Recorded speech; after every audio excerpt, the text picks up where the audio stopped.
નમસ્કાર વિદ્યાર્થી મિત્રો, આપ સર્વેનું શ્રી એસએન વિદ્યાલય સુરેન્દ્રનગર ની યુટ્યુબ ચેનલની અંદર હાર્દિક સ્વાગત છે. ગયા સેશનની અંદર આપણે ઉદાહરણ નંબર 3 આપ સર્વેને હોમવર્કમાં આપેલ. આઈ હોપ કે તમે લોકોએ કર્યું હશે, પરંતુ એ દાખલો ગણતા આપને નાની મોટી કરી નજરમાં આવી હશે અથવા તો ક્યાંક તમને તકલીફ પડી હશે. તો એ તકલીફને સોલ્વ કરવા માટે આપણે એ ઉદાહરણ 3 આજે બોર્ડ ઉપર ગણાવીએ. અહીં આપણને કહ્યું છે જયેશ, સુરેશ અને પંકજનું નફા નુકસાનનું પ્રમાણ 6:2:3 છે. મેનેજરને કમિશન બાદ કર્યા પછીના નફા પર 10% લેખે ₹6600 કમિશન મળેલ છે. ત્રણેય ભાગીદારના નફાની વહેંચણી કરો.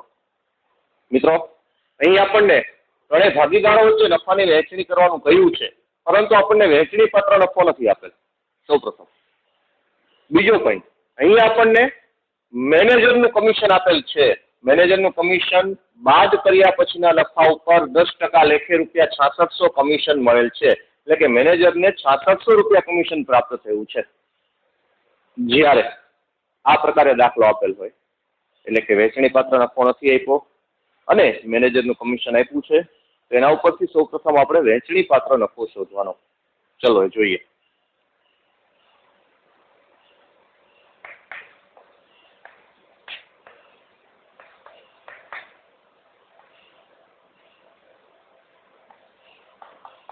આપણે ત્રિરાશિ મૂકીશું, કમિશન તો નફો.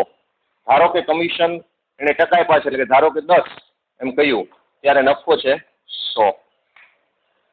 હવે એની રકમ આપી ₹6600. તો કમિશનની રકમ જો ₹6600 હોય તો નફાની રકમ કેટલી? અહીં આપણે 6600/10 ગુણ્યા 100 છેદ ઉડાડતા જવાબ આપણને પ્રાપ્ત થશે ₹66,000. તો મિત્રો, અહીં આપણને કમિશન બાદ કર્યા પછીનો વહેંચણી પાત્ર નફો ₹66,000 પ્રાપ્ત થયો. આ જે 66,000 છે એ છે વહેંચણી પાત્ર નફો. આપણે લખીએ વહેંચણી પાત્ર નફો બરાબર ₹66,000. હવે મિત્રો આપણને કહ્યું છે કે ત્રણેય ભાગીદારના નફાની વહેંચણી કરો. તો અહીં આપણને નફા નુકસાનનું પ્રમાણ આપેલું છે.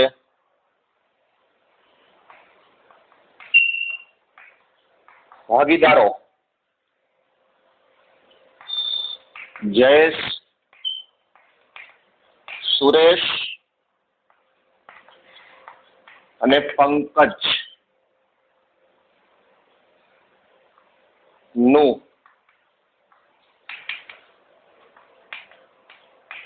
નફા નુકસાનનું પ્રમાણ આપણને આપ્યું છે 6:2:3. નફાની વહેંચણી નફા નુકસાનના પ્રમાણમાં થશે. નફાની વહેંચણી શેના પ્રમાણમાં થશે મિત્રો? નફા નુકસાનના પ્રમાણમાં. તો આપણે જોઈએ, જયેશ રકમ આપણને આપી હતી, જે આપણે પ્રાપ્ત કરી ₹66,000. એના ગુણ્યા જયેશનું પ્રમાણ શું છે 6. એના છેદમાં હંમેશા ત્રણેયનો શું મૂકીશું આપણે? સરવાળો. 6 + 2 8 + 3 11. અહીંયા 11 આવશે. હવે આપણે છેદ ઉડાડીએ તો મિત્રો 11 ના ઘડિયામાં 11 × 6 = 66, એટલે 6 થયો ₹36,000. ₹36,000 એ જયેશને પ્રાપ્ત થશે. જ્યારે સુરેશ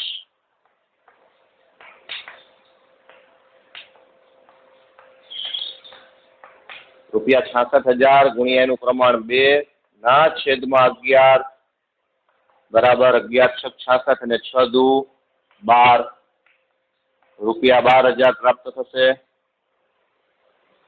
અને પંકજ ₹66,000 ગુણ્યા 3/11 એટલે કે ₹18,000 પ્રાપ્ત થશે. એટલે કે ત્રણેય ભાગીદારોને અનુક્રમે જયેશને 36,000, સુરેશને 12,000 અને પંકજને ₹18,000 પ્રાપ્ત થશે. જે તે વિદ્યાર્થી મિત્રોને આમાં ક્યાંય પણ તકલીફ પડી હોય તો દાખલો જોઈ લેવો અને ફરીથી એને સોલ્વ કરવો. અહીંયા આના પછી આપણે ઉદાહરણ નંબર 4 જોઈશું. આપ વ્યવસ્થિત રીતે એને જોઈ લ્યો.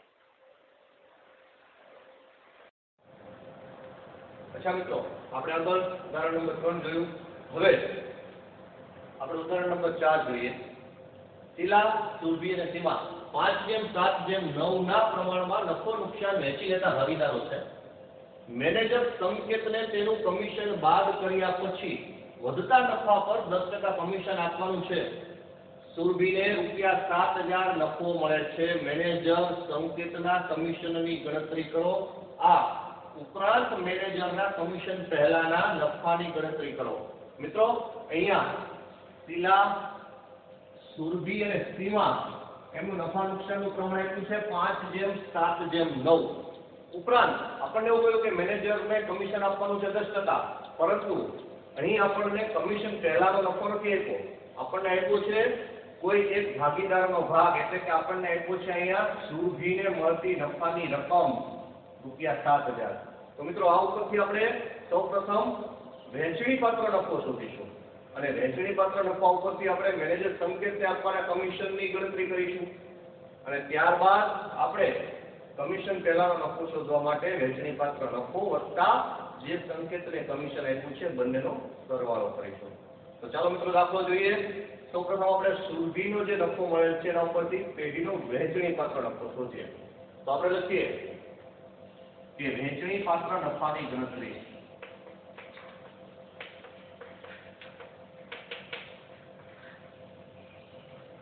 અહીંયા આપણે લખીએ કે એનો ભાગ શું છે, તો કે સુરભીનો ભાગ છે 5:7:9. એટલે અહીંયા 7/3 નો સરવાળો થશે. શું થશે મિત્રો? 7 ને 5 12, 12 + 9 = 21. એટલે આપણે લખીશું નફા ભાગ તો કુલ નફો, અથવા તો જો કુલ નફો ન લખવા માંગતા હોય તો ફક્ત ને ફક્ત આપ નફો પણ લખી શકો. અહીં આપણે નફા ભાગ અને નફો લખીએ. તો નફા ભાગ છે 7/21. ત્યારે પેઢીને કુલ નફો છે 1 અને સુરભીનો નફો કેટલો મળ્યો છે ને 7,000. ત્યારે નફો કેટલો? હવે આપણે ત્રિરાશી મૂકીશું. આ ત્રિરાશી ઉપરથી આપણે દાખલો જોઈએ. આગળ આપણી મેથડ એકદમ સીધી અને સરળ છે. આપણે ત્રિરાશીનો ઉપયોગ કરીને આગળના ધોરણોની અંદર જે તમે ભણી ગયા છે એનો ઉપયોગ કરીને જ આપણે આગળ વધીએ છીએ. તો અહીંયા આપણે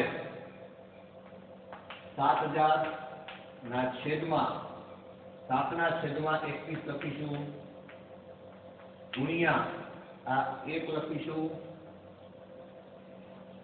અહીંયા 7 છે એ છેદ છે અને એનો છેદ 21 છે, એટલે છેદનો છેદ ક્યાં જશે? તો કે અંશમાં 7,000 ગુણ્યા 21/7. છેદગાંઠના મિત્રો 7 × 7 એટલે 1,000 ગુણ્યા 21 એટલે ₹21,000. અહીંયા વહેંચણી પાત્ર નફાની રકમ આપણને પ્રાપ્ત થઈ ₹21,000. હવે આપણે લખીએ તેથી વહેંચણી પાત્ર નફો ₹21,000. હવે મિત્રો આના પછી આપણે શોધવાનું છે મેનેજર સંકેતનું કમિશન.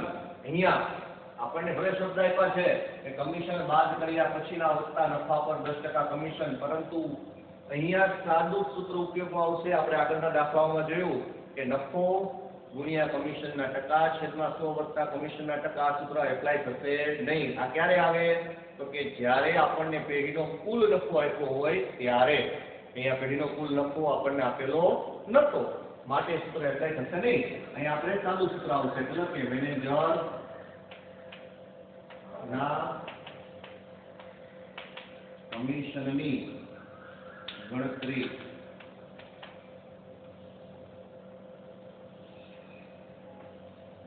તો 21,000 ગુણ્યા અને કમિશન કેટલા ટકા આપવાનું છે?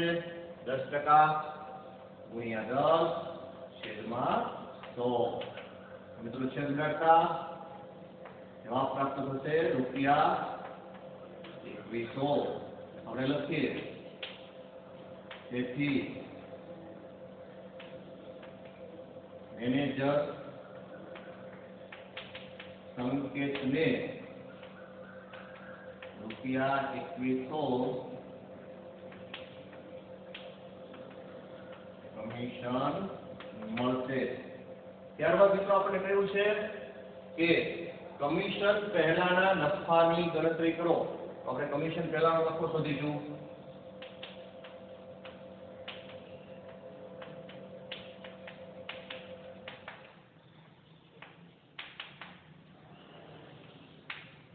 બરાબર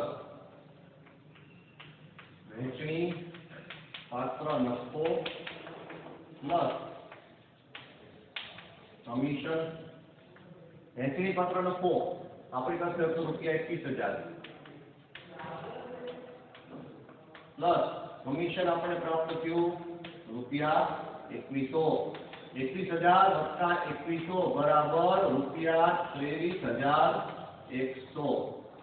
મિત્રો અહીં આપણને કમિશન પહેલાનો નફો રૂપિયા 23,100 પ્રાપ્ત થયો અને કમિશન પ્રાપ્ત થયું રૂપિયા 2100. તો મિત્રો આ દાખલો જોઈ લ્યો. મિત્રો હવે આપણે સ્વાધ્યાયના દાખલા નંબર 3 નો પેટા દાખલા નંબર 4 જોઈશું. એની રકમ છે આપણી સામે. રાજકુમાર, કૌશિક અને શર્મા નું નફા નુકસાનનું પ્રમાણ 15:10:9 છે. જો વર્ષના અંતે પેઢીનો કુલ નફો રૂપિયા 68,000 થયો હોય તો દરેક ભાગીદારને મળતો નફો શોધો. એકદમ સહેલો દાખલો છે. અત્યાર સુધી આપણે જેટલા દાખલાઓ કર્યા એમાંથી સૌથી સહેલો દાખલો કહી શકાય. તો ચલો મિત્રો જોઈએ આને. આપણને આપ્યો છે પેઢીનો કુલ નફો રૂપિયા 68,000 અને નફા નુકસાનનું પ્રમાણ આપ્યું છે આપણને 15:10:9. ભાઈ આપણે જોઈએ ભાગીદારો. નામ હતું રાજકુમાર, કૌશિક, શર્મા. નફા નુકસાનનું પ્રમાણ એને આપણે શોર્ટમાં લખીએ છીએ નનું પ્રમાણ. નફા નુકસાનનું પ્રમાણ 15:10:9.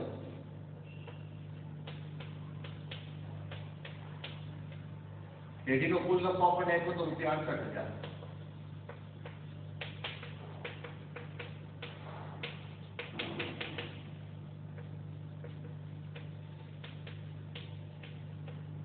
હવે ભાગીદારો વચ્ચે નફાની વહેંચણી કરીએ.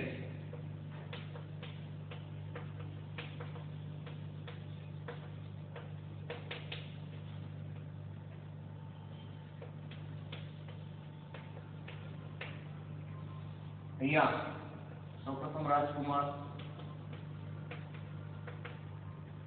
એની અંદર પેઢીનો નફો તો રૂપિયા 68,000 ગુણ્યા આપણે એનું પ્રમાણ છે 15 છેદમાં ત્રણેયનો સરવાળો 15 વત્તા 10 25 વત્તા 9 એટલે થાય 34. મિત્રો છેદ ઉડાડીએ તો 34 એકા 34 ને 34 દુ 68 એટલે છેદ ઉડાડતા 2000 ગુણ્યા 15 એટલે આપણને રકમ પ્રાપ્ત થશે રૂપિયા 30,000. ત્યારબાદ કૌશિક.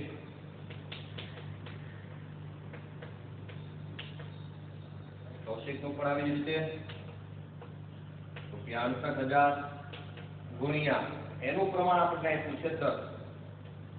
10 ના છેદમાં 34, તો 34 દુ 68 એટલે કે 2000 ગુણ્યા 10 બરાબર રૂપિયા 20,000.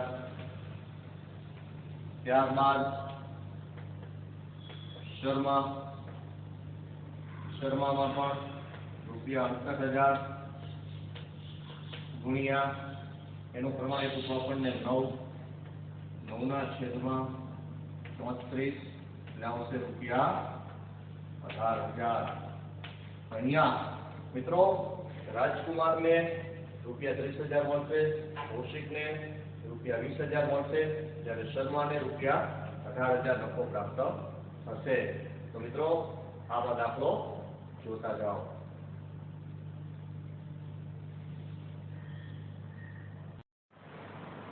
નમસ્કાર મિત્રો, હવે આપણે સ્વાધ્યાયના દાખલા નંબર 3 નો પેટા દાખલા નંબર 5 જોઈએ. મહેતાને પંડ્યા કરતા 4 ગણો અને બાજપાઈને મહેતાના હિસ્સાનો અડધો ભાગ મળે છે. વર્ષના અંતે પેઢીનો નફો રૂપિયા 87,500 હોય તો દરેક ભાગીદારને મળતી નફાની રકમ શોધો. મિત્રો અહીંયા આપણને ત્રણેય ભાગીદારોને નફાની વહેંચણી કરવાની છે, પરંતુ કઈ રીતે કરવાની છે એના માટે આપણને એમનો રેશિયો એટલે કે નફા નુકસાનનું પ્રમાણ આપેલ નથી, પરંતુ અહીંયા સાંકેતિક રીતે આપણને જણાવેલ છે. તેના ઉપરથી આપણે નફા નુકસાનનું પ્રમાણ શોધી શકીએ. તો અહીંયા આપણે જોઈએ મહેતાને પંડ્યા કરતા 4 ગણો. મારી પદ્ધતિ થોડી આમાં ડિફરન્સ પડશે, તમને સમજવાની મજા આવશે મિત્રો. અહીંયા આપણે જોવાનું કે મહેતાને પંડ્યા કરતા 4 ગણો છે, તો મહેતાને પંડ્યામાં મુખ્ય કોણ? તો કે પંડ્યા મુખ્ય છે, કે પંડ્યાના આધારિત મહેતાને નફો મળે છે. આગળ અને બાજપાઈને મહેતાના હિસ્સાનો અડધો ભાગ. તો બાજપાઈ અને મહેતામાં મુખ્ય કોણ? તો કે બાજપાઈ અને મહેતામાં મહેતા મુખ્ય, કેમ કે મહેતાને જે નફો મળશે એનો અડધો ભાગ બાજપાઈને મળશે. તો અહીંયા ત્રણેયની અંદર આપણે જોઈએ તો બાજપાઈ છે મહેતા ઉપર આધારિત છે અને મહેતા છે પંડ્યા ઉપર આધારિત છે. આવું આપણે ધારીએ તો જોઈએ આપણે લખીએ ધારો કે પંડ્યાનો નફો બરાબર રૂપિયા 1. તેથી મિત્રો આપણને એવું કહ્યું છે મહેતાને પંડ્યા કરતા 4 ગણો, તો આપણે લખીએ તેથી મહેતાનો નફો બરાબર 4 ગણો કયો છે ને, માટે રૂપિયા 1 ગુણ્યા 4 બરાબર થઈ જશે એના રૂપિયા 4. આગળ આપણે એમ કહ્યું છે કે બાજપાઈને મહેતાના હિસ્સાનો અડધો ભાગ, આપણે લખીએ તેથી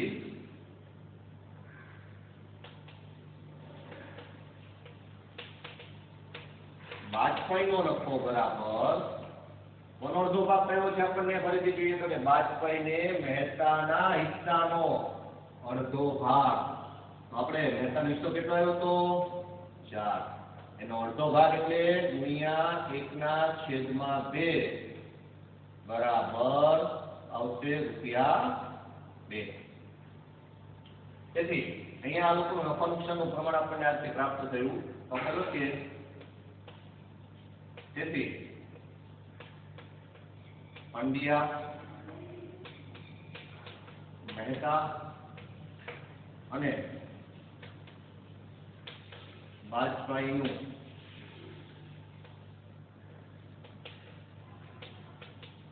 નફા નુકસાનનું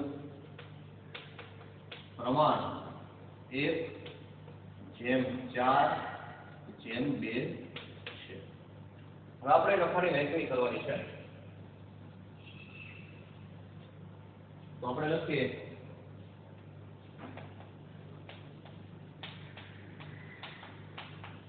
પેઢીનો કુલ નફો રૂપિયા 87,500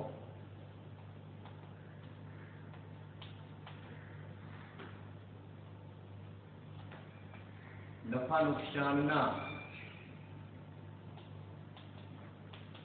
પ્રમાણમાં વહેંચતા.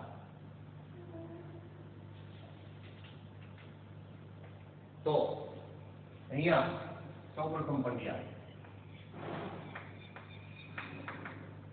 નફો આવ્યો તો એનો કુલ નફો તો આપણી પાસે 87,500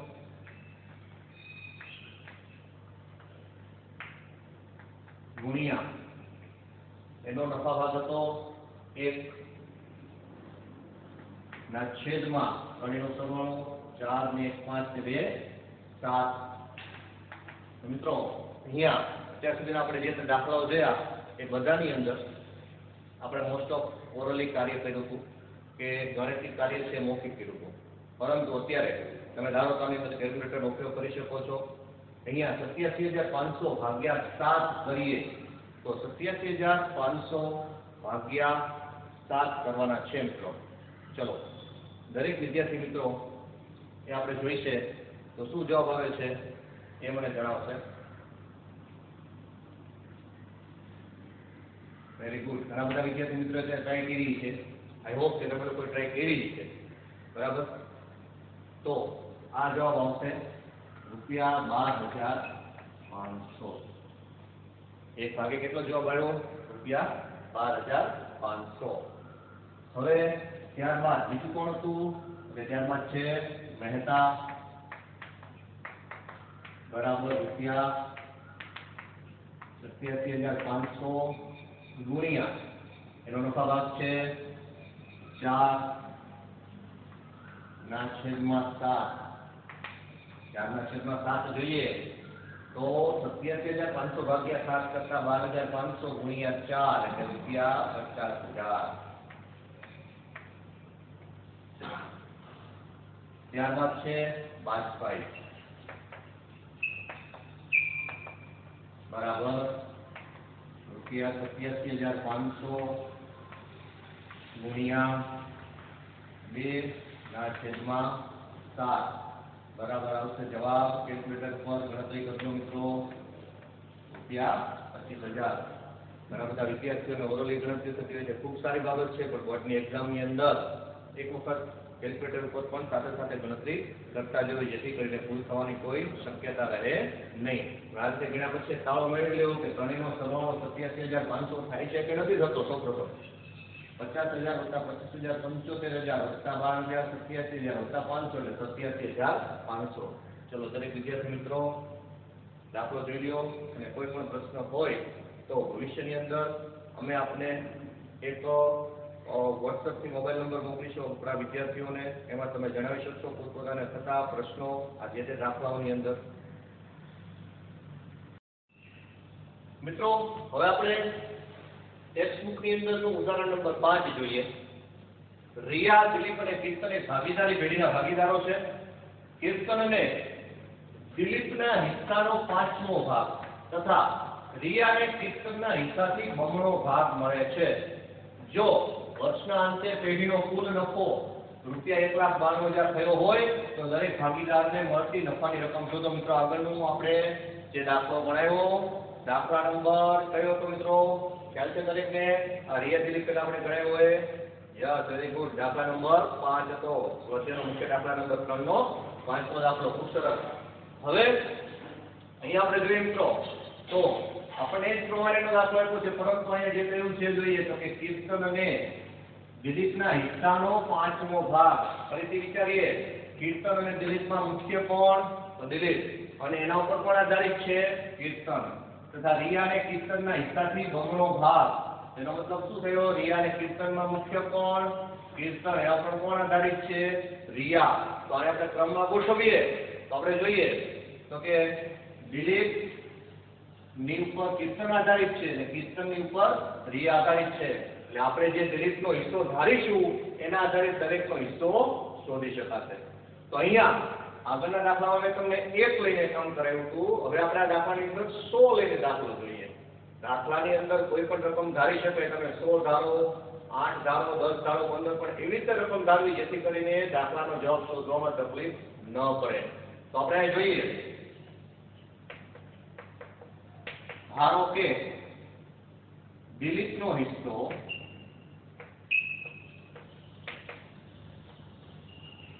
દિલીપનો નફા ભાગ બરાબર ₹100. તેથી કીર્તનને દિલીપના હિસ્સાનો 5મો ભાગ મળે છે, તેથી કીર્તનનો હિસ્સો અથવા તો તમે એવું કહી શકો કે નફા ભાગ. એ આપણે શું કહ્યું હતું? દિલીપના હિસ્સાનો 5મો ભાગ મળે છે.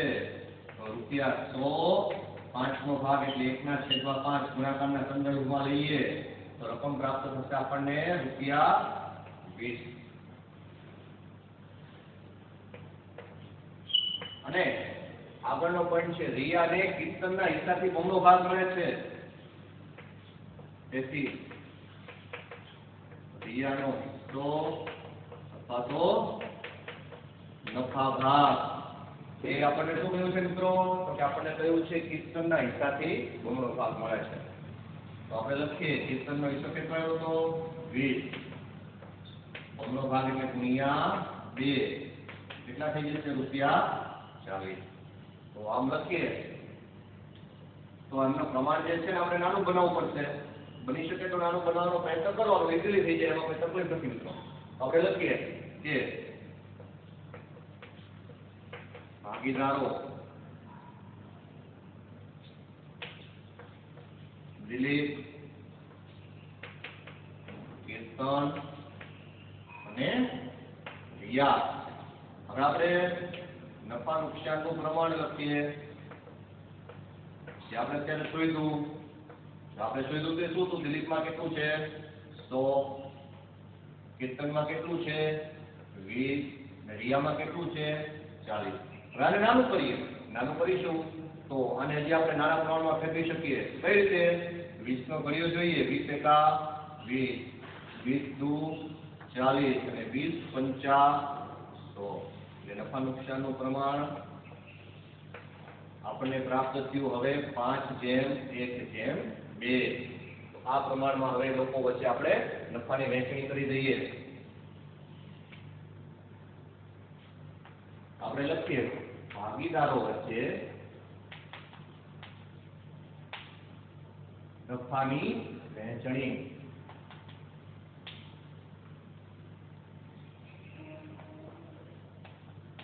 અથવા તો આપણે શબ્દ વાક્યો છે કે દરેક ભાગીદારને મળતી નફાની રકમ શું છે? આપણે લખીએ ભાગીદારોને મળતી નફાની રકમની ગણતરી. અહીંયા સૌપ્રથમ નામ છે દિલીપ. એનું આપણે કુલ નફો આપણી પાસે આપ્યો તો આપણને પેઢીનો કુલ નફો આપ્યો તો ₹1,92,000. લખીએ ₹1,92,000 ગુણ્યા એનું પ્રમાણ આપણને કેટલું આપ્યું છે? 5/6. આપણે હવે ત્રણેયનો સરવાળો લઈશું. 5 ને 6, 6 + 2 બરાબર 8. મિત્રો કેલ્ક્યુલેટર ઉપર ગુણાકાર ભાગાકાર કરીએ તો આપણને દિલીપની જે રકમ છે એ કેટલી પ્રાપ્ત થશે? તો સૌપ્રથમ આપણે જોઈએ તો 1/24,000 પ્રાપ્ત થાય. કેમ કે 24 8 192 એટલે 24,000 ગુણ્યા 8 કરીએ એટલે 1,92,000 પ્રાપ્ત થાય છે. એટલે કે 24,000 ગુણ્યા 5 કરતા જવાબ પ્રાપ્ત થશે 24 પંચા 120. 1,20,000. ત્યારબાદ કીર્તન ₹1,92,000 ગુણ્યા એનું પ્રમાણ આપણને મળ્યું છે 1/8. તો પ્રાપ્ત થશે ₹24,000. અને ત્યારબાદ છે રિયા. ₹1,92,000 ગુણ્યા 2/8 એટલે ₹48,000. મિત્રો અહીંયા આપણને ત્રણેયની વચ્ચે નફાની વહેંચણી થઈ ગઈ. દિલીપને મળ્યા ₹1,20,000, કીર્તનને મળ્યા ₹24,000, જ્યારે રિયાને પ્રાપ્ત થયા ₹48,000. ચલો મિત્રો હવે આ દાખલો આપ જોઈ લો. મિત્રો આપણે હવે જોઈએ સ્વાધ્યાયના દાખલા નંબર 3 નો પેટા દાખલા નંબર 6 જેની અંદર આપણે રકમ આપી છે શીલા સુરભી અને સંકેતની ભાગીદારી પેઢીનો ₹1,35,000 નફો 3:2:3 ના પ્રમાણમાં વહેંચવાને બદલે ભૂલથી 2:1:3 ના પ્રમાણમાં વહેંચ્યો છે. નફાની સાચી વહેંચણી કરવાની હતી 3:2:3 ના પ્રમાણમાં અને ભૂલથી નફો વહેંચાઈ ગયો છે 2:1:3 ના પ્રમાણમાં. આ ભૂલ સુધારવા મૂડી ખાતે કઈ અસર આપવી પડશે? મિત્રો, સૌપ્રથમ આ પ્રકારે જ્યારે ભૂલ સુધારવા મૂડી ખાતે કઈ અસર આપવી પડશે એવો દાખલો પૂછ્યો હોય તો આપણે એની અંદર ભૂલ સુધારણા નોંધ એટલે કે આમનો લખવાની છે. એના માટે સૌપ્રથમ આપણે એમાં જે તે ભાગીદાર છે એની પાસેથી પરત લેવાની રકમ અથવા એને આપવાની રકમ શોધવી પડશે. સૌપ્રથમ આપણે એ રકમ કેવી રીતે શોધાય એ જોઈએ.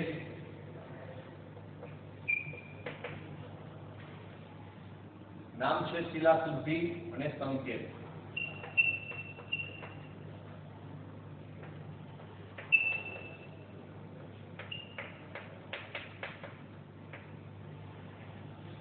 આપણે લખીએ નફાની સાચી વહેંચણી.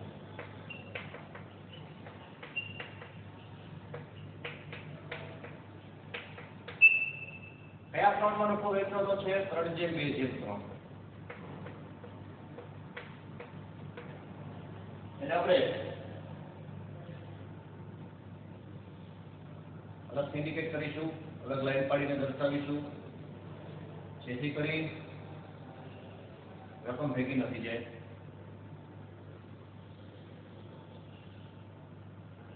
અહીંયા નફાની સાચી વહેંચણી કરવાની છે 3:2:3 ના પ્રમાણમાં. નફો કેટલો છે?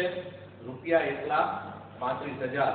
1,35,000 ને 3:2:3 ના પ્રમાણમાં વહેંચવો હોય તો કેલ્ક્યુલેટર ઉપર કામ કરતા આપણને જવાબ મળશે 50,625. જેની આગળ પ્લસની નિશાની આવશે કેમ કે આ સાચી વહેંચણી છે. ભાગીદારને મળવાપાત્ર રકમ છે એને પ્લસ દર્શાવવાની. ત્યારબાદ 2 ભાગે આવશે. કેટલા આવશે મિત્રો? 33,750. Very good. અને ફરીથી 50,625. અહીંયા વ્યક્તિ ખાતાનો નિયમ આપણે સામાન્ય રીતે સમજીએ. ધોરણ 11 ના વ્યક્તિ ખાતાનો નિયમ મગજમાં આપણને હોય જ કે જો વ્યક્તિ લાભ આપનાર છે તો એના મૂડી ખાતે રકમ પ્લસ કરવી પડશે અને જો વ્યક્તિ લાભ લેનાર છે તો માઇનસ કરવી પડશે. એટલે કે આપણો નિયમ એવો હતો કે લાભ લેનાર ખાતે ઉધાર કરો અને લાભ આપનાર ખાતે જમા કરો. બરાબર? તો અહીંયા જમા અને ઉધાર એને થોડું આપણે ડિફરન્સ રીતે જોઈએ છે. અહીંયા દાખલાની અંદર તમને બહુ સરસ રીતે સમજાવીશ કે જુઓ, તમારે અહીંયા ભાગીદારને જે તે મળતી રકમ હોય એ હંમેશા પ્લસ કરવી. ચાહે મૂડીનું વ્યાજ છે, આગળના દાખલાઓમાં આગળ ઉપર આપણે જોઈશું ઉપાડનું વ્યાજ છે, નફાની ખોટી સાચી વહેંચણીવાળો દાખલો હોય, ગમે ત્યારે ભાગીદારને આપવાની થતી રકમ છે હંમેશા શું કરવી? પ્લસ. અને ભાગીદાર પાસેથી પરત લેવાની જે રકમ છે એને માઇનસ સ્વરૂપે દર્શાવી. અહીંયા આ નફાની સાચી વહેંચણી છે. હવે ભૂલથી નફાની ખોટી વહેંચણી.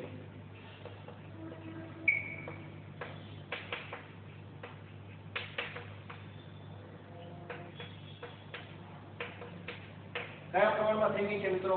2:1:3 ના પ્રમાણમાં.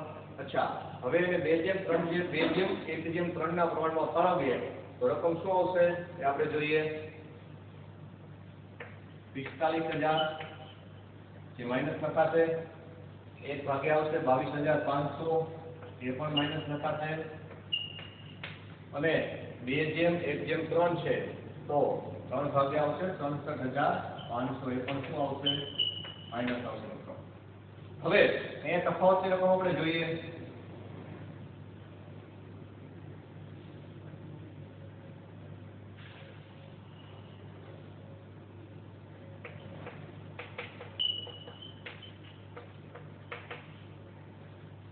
તો આ રકમ આપણે કરીએ તો 50,625 અને 45,000 નો તફાવત આવે છે 5,625.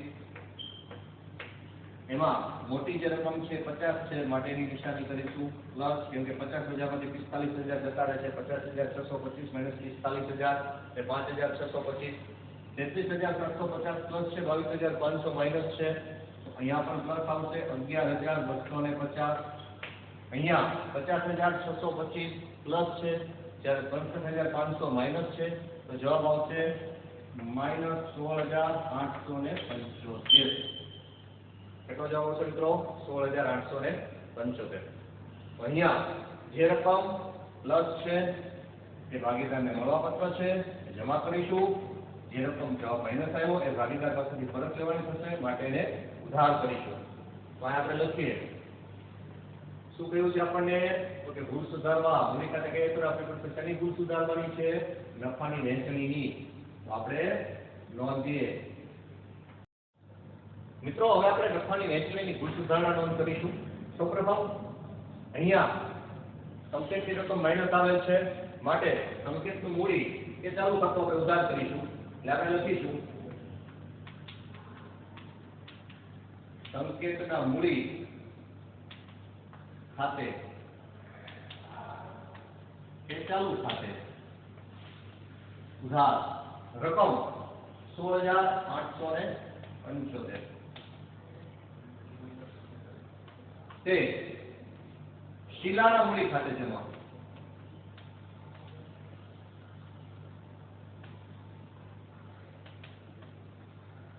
કે ચાલુ ખાતે જમા.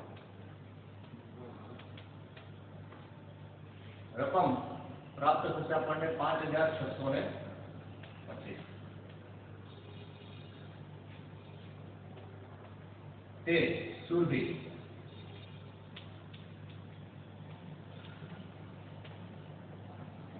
મૂડી ખાતે કે ચાલુ ખાતે જમા. રકમ પ્રાપ્ત થશે આપણને 11,250.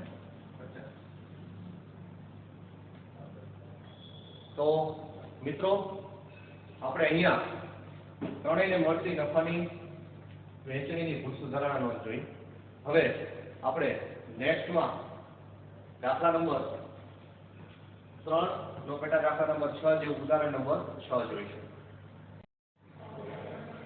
મિત્રો આપણે આગળ સ્વાધ્યાય 3 નો સ્વાધ્યાયનો દાખલા નંબર 3 નો પેટા દાખલા નંબર 6 જોયો, એવું જ એક ઉદાહરણ છે 6, જેની આપણે જોઈએ અહીંયા. મિલન, હેમંત અને રસિકની ભાગીદારી પેઢીનો ₹1,89,000 નફો 1:2:4 ના પ્રમાણમાં વહેંચવાને બદલે ભૂલથી સરખા પ્રમાણમાં વહેંચ્યો છે. આ ભૂલ સુધારવા મૂડી ખાતે કઈ અસર આપવી પડશે? આપણે જોઈએ. સૌપ્રથમ વિગત. નામ છે મિલિન, હેમંત અને રસિક. આપણે આગળના દાખલામાં વ્યવસ્થિત આ રીતનો દાખલો હતો, એટલે આની અંદર એ જ પ્રકારે આપણે દાખલો ગણવાનો છે.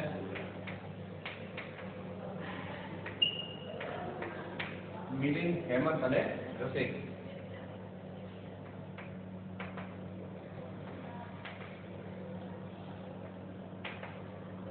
અહીં આપણે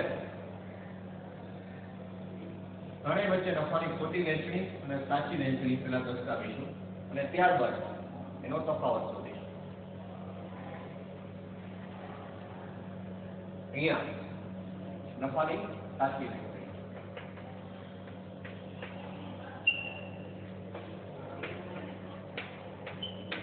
કયા પ્રમાણમાં નફો વેચવાનો હતો?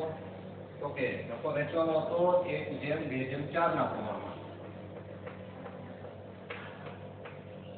નફાની રકમ કેટલી હતી? ₹1,89,000. મિત્રો ₹1,89,000 ને 1:2:4 ના પ્રમાણમાં વેચીએ તો 1 ભાગે રૂપિયા આવશે 27,000, 2 ભાગે રૂપિયા આવશે 54,000 અને 4 ભાગે રૂપિયા આવશે 54,108 એટલે 1,08,000. આ જે છે નફાની સાચી વહેંચણી હતી મિત્રો. હવે અહીંયા એ ભૂલથી સરખા પ્રમાણમાં વહેંચાઈ ગયો છે.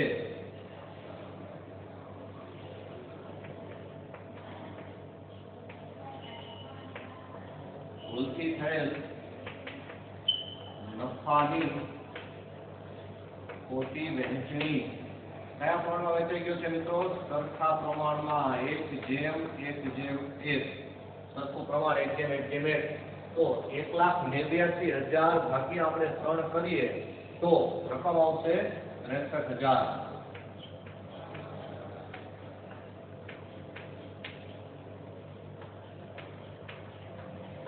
અહીંયા જે સાચી વહેંચણી છે એને આપણે પ્લસ સ્વરૂપે દર્શાવીશું. જે ભૂલથી ખોટી વહેંચણી થયેલ છે એને માઇનસ સ્વરૂપે દર્શાવીશું. આપણે જે મુજબ આગળના દાખલામાં તમને કહ્યું હતું એ મુજબ જ કે જે ભાગીદારને મળવાપાત્ર રકમ છે હંમેશા પ્લસ કરવી અને ભાગીદાર પાસેથી પરત લેવાની થતી રકમ છે હંમેશા માઇનસ કરવી. તો અહીંયા તફાવતની રકમની જ આપણે અસર આપીશું. તો જોઈએ તફાવતની રકમ શું આવે છે? 27,000 પ્લસ છે અને 63,000 માઇનસ છે. માઇનસ મોટા છે. 63,000 માંથી 27,000 બાદ કરતા આપણને 36,000 પ્રાપ્ત થાય છે, જે માઇનસ એટલે કે ઋણ પ્રાપ્ત થશે. એવી જ રીતે 54,000 પ્લસ છે અને 63,000 માઇનસ છે. તો 63,000 માંથી 54,000 બાદ કરતા 9,000 પ્રાપ્ત થશે, પરંતુ ઋણ એટલે કે માઇનસ પ્રાપ્ત થશે, કેમ કે અહીંયા 63,000 માઇનસ છે. એવી રીતે 1,08,000 પ્લસ છે અને 63,000 માઇનસ છે. 1,08,000 અને 63,000 નો તફાવત કાઢતા આપણને 45,000 પ્રાપ્ત થાય છે, પરંતુ 45,000 છે આપણને કેવા પ્રાપ્ત થશે? પ્લસ, કેમ કે 1,08,000 જે મોટી રકમ છે એની આગળ નિશાની પ્લસની છે, વત્તાની છે, માટે રકમ આપણને પ્લસ પ્રાપ્ત થશે. હવે મિત્રો આની અંદર આપણે નફાની વહેંચણીની ભૂલ સુધારણા નોંધ કરવાની છે, એટલે કે નિયમ નોંધ કરવાની છે. ચલો જોઈએ.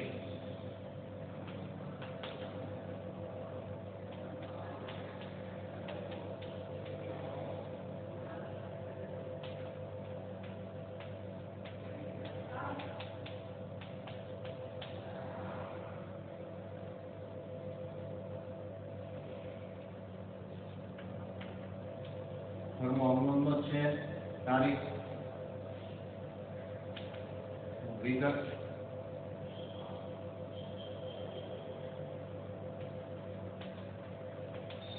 છાપા,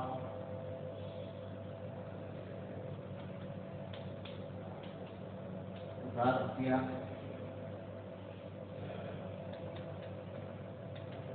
જમા રૂપિયા.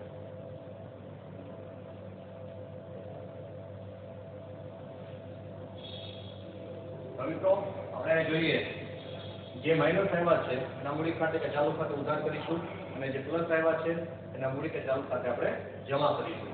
અહીંયા 36,000 મિલિયન જે રકમ જે માઇનસ આવી છે આપણે લખીશું મિલિયનના મૂડી ખાતે કે ચાલુ ખાતે ઉધાર. ઉધાર કેટલા થશે? 36,000.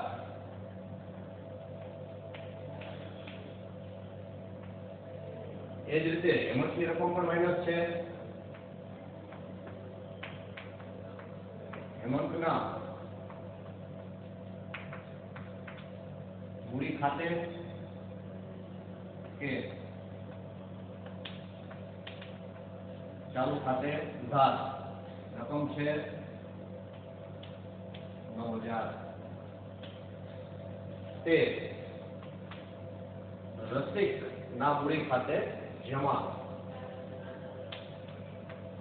તે રસિક ના મૂડી ખાતે કે ચાલુ ખાતે જમા કરીશું. રકમ પ્રાપ્ત થશે 45,000. અહીંયા મિત્રો મિલિંદ નું મૂડી કે ચાલુ ખાતું ઉધાર થાય છે 25,000 રૂપિયાથી. હેમંત નું મૂડી કે ચાલુ ખાતું ઉધાર થાય છે 9,000 રૂપિયાથી. જ્યારે રસિક નું મૂડી કે ચાલુ ખાતું જમા થશે ₹45,000 થી. નેક્સ્ટ સેશનની અંદર મિત્રો આપણે હવે આનાથી આગળના ઉદાહરણ અને દાખલાઓ જોઈશું. ત્યાં સુધી આપણે આની પ્રેક્ટિસ કરવાની રહેશે.